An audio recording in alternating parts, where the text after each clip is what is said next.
Welcome to Old Fashioned Finance, the podcast that mixes cocktails and high finance. I'm your host, Caleb Frankert, and I'm joined by my good friend and fellow money muddler, Jason Burnell. Caleb, can a podcast about finance be entertaining? Not without alcohol. All right, let's mix it up. Okay. Are we in Martini's bar? No. Nick's. We're in Nick's right now. Oh man. I don't want to be This in is Pottersville. this is a rough place. I don't want to be in Pottersville. We serve what's the saying? We serve hard drinks for men who want to get drunk fast. Yes. That's it. Get these two pixies out of here. It actually seemed like a pretty decent place. Yeah. What we're talking about is the movie It's a Wonderful Life, which is the theme of this episode, actually. Yeah. Oh gosh, this is It's great. an old-fashioned wonderful life. All right. Hopefully there's no Sweet. like copyright or Whatever. Nobody's paying that much attention to us. Yeah. Martini's was the Bedford Falls version. Correct. Right? Yeah. And then Nick's was the Pottersville version. But That's Nick's right. also seemed like maybe one of the nicest bars that you would walk into. I mean, the budget was low in the movie, so they used the same. It was the same bar, right? Okay. Yeah. Oh gosh. It's Christmas is right around the corner. Yeah. We are way deep into Christmas music and Oh, yeah. movies and all Yeah. that. We found a As has been the Weezer theme. Christmas album. We thought, Yeah, that I was mean, great. They're prolific right now. I know. They're cranking out all kinds of albums. And Right. I heard the Christmas Weezer album coming from your office the other Yeah. day. I'm like, what in the heck? It was great. It's Got great. to give it a spin, man. Yep. That might be a vinyl that we should buy. Yeah, so it's the most wonderful time of the year. It's a time to reflect on the many blessings that we have. You know, it's a time to think about what this world would be like without you, Oh my. or at least watch a movie about it. I don't know. Which we're sometimes miserable buttheads, and we most need of the time. we need we need reminded of this. I Yeah. think this is why the movie "It's a Wonderful Life" is one of our favorites. It hits home. It really for a lot does. of reasons. Yeah. This is a movie that it's funny because Curtis, our newest addition to the team here, is he our newest addition? Pretty. Yeah. Yeah, anyway. whatever. It doesn't matter. I don't know. He showed up one day. We all really like this movie. I think this is a pretty popular movie among financial advisors, but Yeah. I love this movie before I got into finance. Yeah, me too. I think because my dad really liked the movie. We always watched, I'm pretty sure on Christmas Day. My dad did not care for It's a Christmas or the Christmas Story. We didn't watch that yeah. as much as It's a Wonderful Life. Yeah, But, because yeah, this it just- actually has real life lessons. There are real life lessons, and it is dripping with like economic, financial stuff. The time that this movie is set in. Oh, there is was a lot going on. fascinating. There was a lot We going on. actually, I think, even being in finance, we started doing a little bit of research for this. We were like, "Holy crap!" Yeah, it's loaded. Yeah. It's loaded. It also makes me think that we are just a bunch of weak people nowadays. Well, that could be. Oh gosh, this was great. This is a great era to reflect on all of the things that were happening and how really at the end of the day the relationships and the lives of the people you touch that are around you, how just incredibly important Yeah. it is. So it's I great. think your wife posted something on Facebook the other day. Oh, You don't know was it about me? this? Was that No, her but public I thought it was profile? pretty. I mean, I don't know the validity of it. I didn't fact check it. Anyway, it basically said like the average person Oh yes, I remember. impacts like 80,000 lives in their directly impacts 80,000 lives in their lifetime. That's what this movie's all about, That's crazy. isn't it? I mean, I intentionally cloister myself in my office a lot Yeah, of but times, it's trying the- not to affect other people. It's the it's the person at the drive-through window. It's the bank Right. teller. It's the those postmen, women that deliver your stuff. Yeah. All these people that you're touching on a regular basis. It's a big number. There's a lot of valuable lessons in this movie. The theology is horrible. Don't make it like your life's mantra because but there's life lessons. There's a lot of Right. financial lessons. And I don't know the direction, like when looking at this, Jason, we could have, when I started looking at this episode, I'm like, we could do 3 episodes on like the major financial events that are happening during the movie. But then when we dug into it, it's like, no, there's more than just the 3 going on. Right. But yeah, we could talk forever on this. we should get into it. So let's get into the drink. We're I drinking am. today something called It's a Wonderful Life. This looks awesome. It looks awesome. I don't know. I feel like It smells really good. at Christmas, like the desire to have like a bit of the foo-foo in my drinks, Yeah. it just comes in. I don't know. These last few episodes have been a little. This is foo-foo. It's This is foo-foo. foo-foo. I mean, it's good though.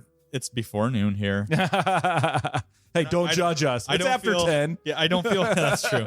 It is a Friday after all, but I don't feel bad drinking Oh, this gosh, that smells before great. noon because it's. I would say that other than we did the Ovaltine Oh yeah. episode or two ago. I don't know. I'm not sure what order these are coming out in. So This has got Smimimim on the top. yeah, cinnamon. Smimim. The last one was this. So the last few have been more low proof. Like Yeah. if you're averse to cocktails in general, you don't like the real boozy stuff. These last few episodes, again, I don't know how we're going to release these, but the Christmassy ones, Yeah. these, it might be a good gateway for somebody who wants to get into cocktails, but just doesn't like Hasn't hard built their liquor for tolerance. men who want to get drunk fast, right? So what we're drinking today is called It's a Wonderful Life. It's a pretty easy cocktail to make, pretty cheap actually too. So what we start out with, this is mostly half and half. 3 ounces of half and half, Jason. Milk. An ounce and a half of Bailey's Irish Mm. cream liqueur. George Bailey. Oh gosh, no wonder. It makes sense. A half an ounce of creme de menthe. Now, Mm. here's the deal. I've never known, I don't say that real confidently, because I went into the liquor store to buy this and I said, I need some creme de menthe. And he said, creme de mint. I'm like, oh, well, okay. It's spelled menthe. I don't know. I might be wrong. But then Yeah. he said green kind, or apparently there's different kind. Green kind or clear kind. Well, based on the picture, green kind. So that's what we got. Yeah, so we got kind of a Grinch punch going here. Yeah, this is a low proofer, Yep. right? Bailey's is low proof. That's like Yep. under 20%. So Yep.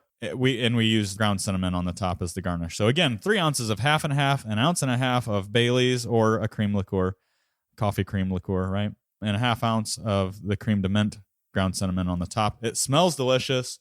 It looks darn good. Kind of eggnoggy, but green. Let's go in for a sip. All right. Oh, buddy. That's That's adult chocolate milk right there. ooh. Okay, I just got the cinnamon there. Oh, that's good. Great. That's great. Ooh. So oh, it's like the minty or milky mint is coming through my nose. It's like drinking chocolate. one of the girls at the office here, because I made these for everybody before Yeah. we came in and did this, and one of them said you need to throw an Andes mint in Mm. there. This is Yeah. like an Andes mint in a glass. It is like an Andes mint in a glass. Here's what I'll say. That's great. Eggnog is very polarizing. Yep. This has a lot of the same features as eggnog, but if you don't like that, Slime. no, there's a bitter Yes. something going on Yes. with eggnog Yep. that this does not have. Nope. It's got the same texture as eggnog. It's got that cinnamon element. This is really good. It is like a mint chocolate milk for adults. I'm gonna buy some of this stuff for at home. Yeah. Oh yeah. Yeah. This is great. Man, make really that. good, really good, really It's a easy wonderful to make. life. We It should is. have a punch bowl of this. This is a wonderful drink, Jason. This is a wonderful drink. That is this would be easily duplicated for like a holiday party. You could put this in a punch bowl. Definitely. Yeah. It's really good cold. Yeah, So- I think I don't know if I'd want to drink this warm. Mm-mm. No, that's great. Oh my gosh. We could Maybe drink so many of We those. we should rim the glass with Ovaltine, maybe. See how that goes. Honey and Ovaltine. That's let's do another. it. The girls were a big fan of that one too. That the was great. Ovaltine. Yeah. Yeah, that was just a fun looking drink anyway. So, yeah, all right. It's a Creme de wonderful menthe. life. That's the first I've ever used creme de menthe in anything. Menthe. I don't feel know. like I've had it before because I really do like mint, and so I never I, used it in anything. Yeah, no, it's good. Never That's great. tasted it. That's I was just thinking like using a bourbon cream maybe instead of Bailey's, like a Buffalo Trace, like bourbon a Buffalo cream. Trace Mhm. bourbon cream or something Yep. like that. And actually, a little dab of bourbon in this would be really good. Oh, I think so. Yeah. We've said this about a couple of these drinks. A good canvas to kind of customize and play around with a little bit. He's going to do it. Okay, which one you grabbing? Oh, all right. Remember, it is before noon. That's pretty proofy stuff. I'm just talking a dab. Okay, that's a cask strength Stellum bourbon. Oh, whatever. All right, see. Oh, that's not enough to find out. All right, now we're gonna argue. I'll do a little. There you, okay, there you go. Uh-oh. Whoa. All right, here we go. All right, I'm going to try it. That was awesome. Man, I'm going to mix my so I would say, favorite cocktail into this one. Bourbon neat. I would say a half an ounce of bourbon in this would be phenomenal. Okay, so I probably put not even a half an ounce. No, but we have already drank some of the cocktail, so. Oh, mama. That's more my style right there. Okay. Woo! Yeah. So you could put bourbon in with this. Yeah. That'll warm you right up. That right in the. Dang. I got a nice hug there, didn't you? Right in the. Okay. Right in the old esophagus. Well, we're feeling warm and fuzzy now. Let's talk a little bit about It's a Wonderful Life. Why do you love this movie so much, Jason? So many messages in this movie that, I think everybody can reflect and look at themselves as a George Bailey a bit. Okay. Whether your aspirations were to leave your hometown and do big things. Yeah. And I think, a lot of times in our society, we have this like skewed view of like doing big things, building skyscrapers and bridges and things as being the ultimate aspiration. And, that lesson for me is that it's the people around you you're touching and having an impact on their lives. Yeah. So that's just that is bigger than the big things you can build. Don't minimize the impact of what you do where you've been placed in this life. Right. Exactly. Yeah. And it's happenstance. Things occur. I mean, and that's what kept happening in his life that were out of his control. Well, look, I believe in providence. And I think to say, for someone to kind of despise their situation, okay, easy for me to say, I was born in a pretty good situation. Yeah, but I think the ordinary sometimes is extraordinary. And, I fully believe you're placed in this situation you are for a reason by someone who knows more than you do, whose ways are better than yours. At this time, using the term, above your pay grade actually is appropriate. Absolutely. But I think, the impact of this is you're put where you're at for a reason that's beyond your comprehension. Right. And we all have a job to do. We all have people around us that, we impact. Just because you're not off doing big, spectacular things, by the world's definition, doesn't mean that you don't make an impact. And that's what George Bailey learns in this whole thing, right? Exactly. Little George Bailey, whose dreams never came to fruition. Take him out of the equation and look at the impact he really had on everybody around him. It's a feel-good story. Now, I'm not going to go that warm and fuzzy with it, okay? Because I do think there's so much going on from an economic finance standpoint, too, that it's hard for me to stay away from this movie. Sure. So all the warm and fuzzy, good story, all that kind of stuff. It's an entertaining movie. You got to love Jimmy. Oh, yes, absolutely. But aside from that, let's think about some of these topics, Jason. For crying out loud, what's going on? We've got depression. Yeah, right? so we were doing some snooping. 1929. Yeah. Right. There was a lot going on. Right. And I want to say, in my recent viewing of this movie, when they're the wonderful scene of doing the Charleston over the pool, and the pool opens up and they fall in. That's a great scene. It said, I think on the board in the back, it said 1928. Okay. 1929 was the stock market crash in the summer. The famed that was the big one. Yeah, and so again, our research shows became increasingly worse over the late summer into the fall, and it continued to 1933, and that's a long time. Dab right where this is now. Perspective. The U.S. industrial production declined 47%. Oh yeah. Okay, so imagine right now. Do you remember the COVID numbers, by the way? And we forced a shutdown. Right. I mean, don't even think it was high, but 47%. Yeah. And real GDP had fallen 30%. And we're talking over an extended period. We're talking over about 4 years. Yeah. Okay. But 30% is unbelievable. Yes. And unemployment reached 20%. That's based on the modern measure of unemployment. So discouraged workers, people aren't looking for jobs. 20% is it's huge number. So so what I like about this is we can take some of this stuff, we can put it into perspective with things that we've seen in our career, like the great financial crisis, right? Which I think we topped out at like 10% unemployment. I'm not sure. Which is not I'll do some good. snooping. I'll ask the interweb here. Okay, you look it up, but I'm pretty sure it was around 10%. You know, it's interesting because we talk about the stock market crash being the catalyst with all of this, but really, you know, part of our snooping and digging into this, and I know I'd read it before, but, you know, only about 10% of American households, so private investors, only about 10% had any kind of stock ownership when we saw this big stock market crash, you know, compared to today, where, you know, more people have 401ks, different retirement plans and things like that. You know, it's about 60% of households that have equity exposure. So if you think about it, it's not the stock market. It's not the stock market that sent all of this. I mean, it was a catalyst, but it was other things going on. It wasn't the event that led to the depression necessarily. The real measure of unemployment during the Great Recession was 10%. 10%, yeah. Yep. So we're talking double that, right? Double. And it was people jumping out of buildings. Yeah. Scary. I mean, bad. So, you know, I think maybe a good segue from the stock market thing, you know, the crash, we know about that. It took a while for that to recover. But again, we talked about stock ownership. Unemployment was something that, you know, came as a product of some of these things. But, you know, the run on the banks, right? Which is has a really central theme in this movie. Yes. The run on the banks. Yeah. You remember the run on the banks, Jason? Yeah. So that's what's crazy about that. Do you remember how you felt when people were running on the banks? We were looking at this as like almost like imagine asking someone today if they don't remember when COVID started. Right. Okay.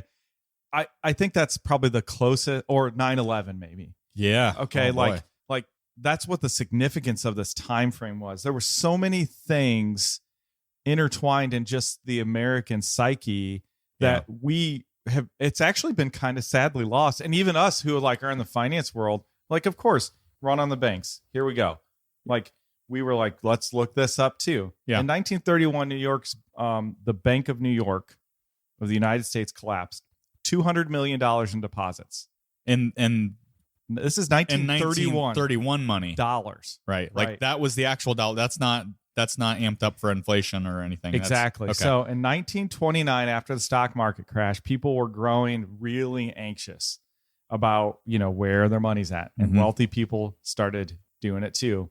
And they pulled money and investments, and the consumer went right after them as well, which caused significant runs on banks. Okay. So they were going to the banks and rapidly taking money out. Right. So the stock market, which, you know, household exposure was about 10%. But the consumer, right, took their cues from that. Yep. We had runs on the banks. Yep. We had all these other things that happened as a result. So it really began in 1930, and it actually started in all places. It was Nashville, Tennessee. So really, they're kind of a deep-rooted, no trust for banks started in the South. It kind of makes sense, and then it just continued, and really at the peak. So in 1929, imagine 650 banks gone. Poof. Okay, and I mean, I know that we have a lot of banks here in Defiance, but it's not 650. And then in 1930, 1,300 more. Wow. Okay, these banks. So this moment, where, this is the scene where, you know, George and Mary are trying to get out of town. They just got married, and they see something. Don't look back, George, but something bad is happening. I don't know a run on a bank, but that sure looks like one to me, or Right. however he says it. Right. I'm sure I butchered that. But Exactly. It was something like that. Yeah. And again, like every person in this time frame, they would have probably seen this, or would definitely have known about it. Yeah. So let's, I think the way that we had initially structured this episode was we were going to talk about everything that's happening, and then we were going to kind of take some lessons out of this, like why we think our economy is on better footing, and why, regulations and things like that are in a better place. But I think we can kind of do that as we go through these, maybe. If you think about it, the run on the banks, right? Reserve requirements was a huge reason for this. Yeah, definitely. Right? Yeah. People came in and they wanted their money, and it simply wasn't there. And there wasn't near enough, right? Because, George is saying, well, it's in his home and it's in his home, right? Right. Yeah. And they had, and his uncle had just taken, Uncle Billy had just taken all their money. remember. giving them every last dollar to the bank because the bank had called their loan. Right. Okay. Yeah. And it leads to a domino effect. We don't have, like, banks are required to have historically some of the highest reserves that we've ever had. And that's post-financial crisis. Yeah, stuff. because it was a problem during the financial crisis. Yeah. Still not to the tune of what it was in the Depression. Nope. But, one thing we didn't even really talk about, Jason, think of the Securities Act of 1933. Yeah. Right. This is after all this. Yeah. So think about when the market crashed in 29, Mm-hmm. reporting, and I mean, like what kind of financials these companies had to submit, the regulations that they were Not standardized. It was not standardized at all. It was truly. So when we talk to folks and they think, well, the stock market can crash, it happened. What about 1929? It was a crapshoot. Yeah, it was like a roulette. Yeah, absolutely. You want to talk about Ponzi schemes? Yeah. So right? 1933 and 1934 and 1941 all brought significant changes to the securities world and banking. What's funny is we say this, and what's the big news headline right now? That we got a mini Madoff in the crypto world right now, right? Yep. And you look and you go, how can this happen this day and age? Because they're out slinging guns in the street. Well, I mean, that's what's happening. Okay. So, anyways, I think this era, even the comment before George runs back to the savings and loan and lets the people in, it's pouring rain. It's as bad of a scene as you can get. Yep. They're driving in their car. And they just got money for their wedding, right? $2,000, right? $2,000, and which seems like a lot actually for back then. That was a lot of money. Okay, and we're gonna live it. We're gonna live the high life. We're gonna go to Cabo or wherever he says, and New York, and all fine wines and whatever. And gonna ride a train. We're gonna, and she's holding the money, and she says, "I feel like a bootlegger's wife." Yeah, this was really fun.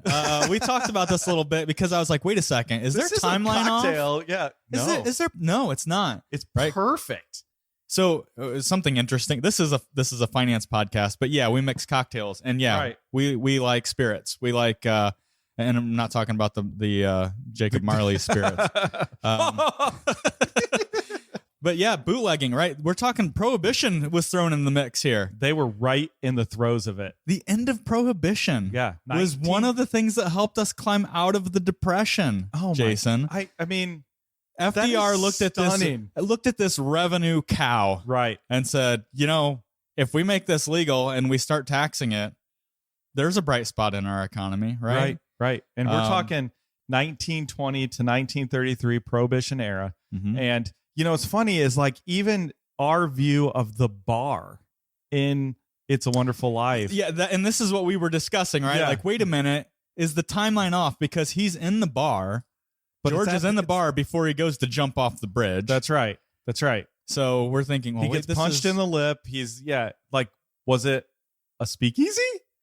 No, it wasn't. Because, Yeah. We figured out 1933. He had kids. It was after Prohibition. Then they talked about the war happening and war bonds and all. I mean, all of this stuff related. Don't you know there's a war on? Yeah, exactly. Yeah. So, so the era the timeline's dead on. Yeah, it really is. Okay, we've hit on the Depression. We've talked about the stock market collapse. We've talked about run on banks, war, Prohibition.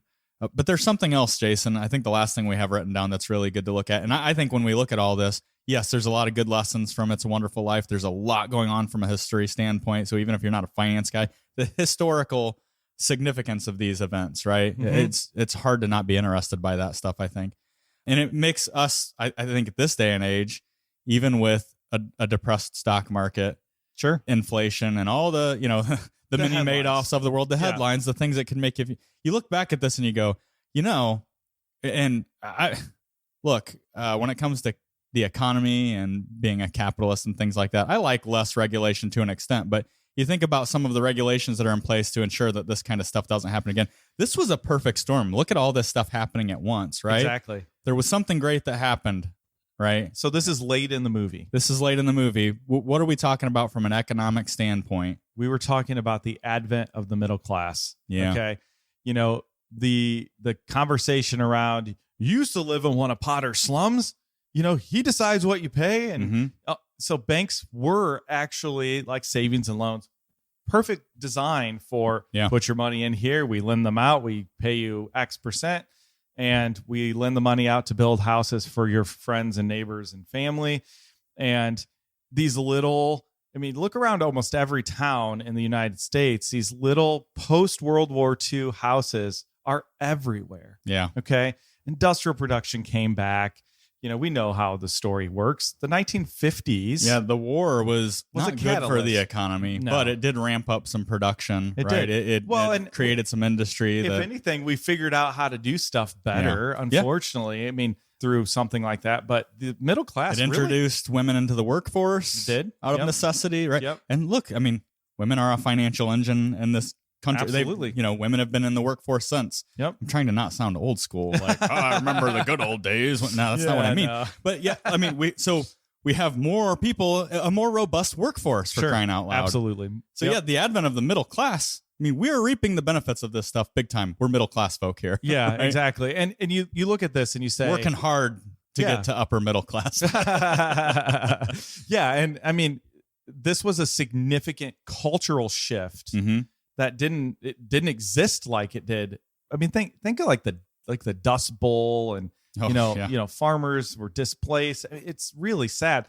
This changed that, hopefully permanently, that we don't have that kind of economic, like small town collapses like you could have had. There's good and bad to all this though too, because it ushered in a lot of the entitlement programs. Sure did. And I'm not going to sit here and say all that stuff is bad, but there's always abuse of these types of things too. Absolutely. And then you look at how we respond to events now. We really lean hard on some of these things, but and I think there's a debate going on too about what's happening with the middle class in general, and is the middle class going away? Sure. Yeah. I mean, there was no doubt that this movie had the theme of giving, the little guy a hand up. Yeah.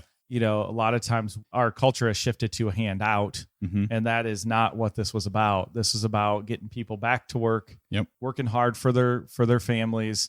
And that's an insider trading tip or two here and there, right? Yeah, exactly. That's Sam right. Wainwright, plastics, right? Hee-haw. We are not condoning insider trading. That was a joke. But I mean, you can't help but the economic significance of this movie, on top of the time of season, and it's a wonderful movie, Jason. Yeah, hug your kids. Yes, be grateful. My kids both play piano, and I have to joke about this because my wife thinks it's hilarious. When my kids come downstairs to do their 10 minutes of piano practice, I like to sit in the chair and say, "You have to play that song over and over again." Doesn't she know that stupid song? Daddy. Oh, Daddy. Great movie. This was a fun episode. Right. If you haven't seen this movie, for crying out loud, go watch it. Give us the disclosures. I will. Thanks for having a drink with us this week, folks. It's time to close out the tab. If you have a question or a topic you want addressed on the Old Fashioned Finance Podcast, be sure to email us at podcast@bluejfg.com. We'd love to hear from you. Don't forget to share the show with someone you love or just someone who needs a little money muddling themselves.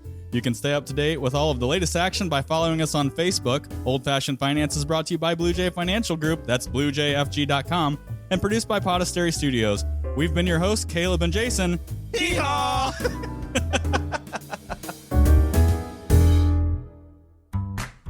Blue Jay Financial Group, LLC. Blue Jay is a registered investment advisor registered with the state of Ohio. Registration does not imply a certain level of skill or training.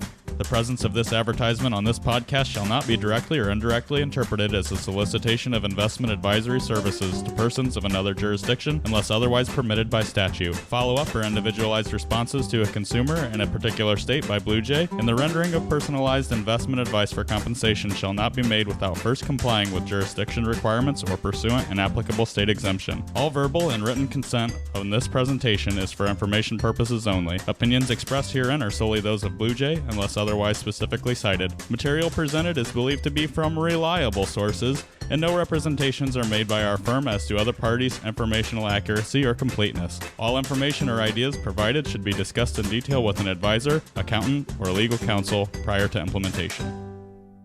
Oh, mama!